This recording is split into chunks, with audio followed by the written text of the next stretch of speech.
அப்பொழுது மோசே ஜனங்களை நோக்கி, பயப்படாதிருங்கள்.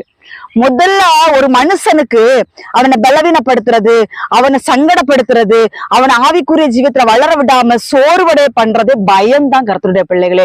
அதனாலதான் நீங்க பைபிள்ல நிறைய இடத்துல ஆண்டவர் சொல்லியிருப்பாரு, பயப்படாதிருங்கள், பயப்படாதிருங்கள், பயப்படாதே அப்படின்னு எல்லாம் கர்த்தர் நிறைய இடத்துல சொல்லியிருப்பாரு.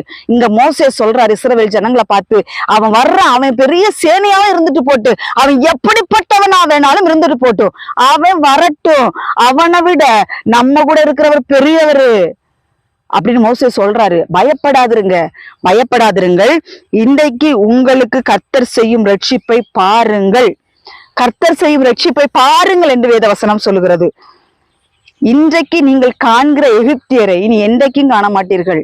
நான் ஒண்ணு சொல்லட்டா, உங்களுக்கு உங்க வாழ்க்கையில பலவிதமான கசப்புகள், பலவிதமான போராட்டங்கள், துன்பங்கள், வேதனைகள், கர்த்தரை நோக்கி கூப்பிடுங்கள். ஒருவேளை நான் கர்த்தரை நோக்கி கூப்பிட்டு பார்த்தாச்சு, எங்களுக்கு எந்த ஒரு விடுவு காலம் இல்லையா, உங்களுடைய முறுமுறுப்புகளை விடுங்கள். எவ்வளவு காலமா வந்தாச்சே, இன்னும் எனக்கு ஒரு போராட்டம் தீரல,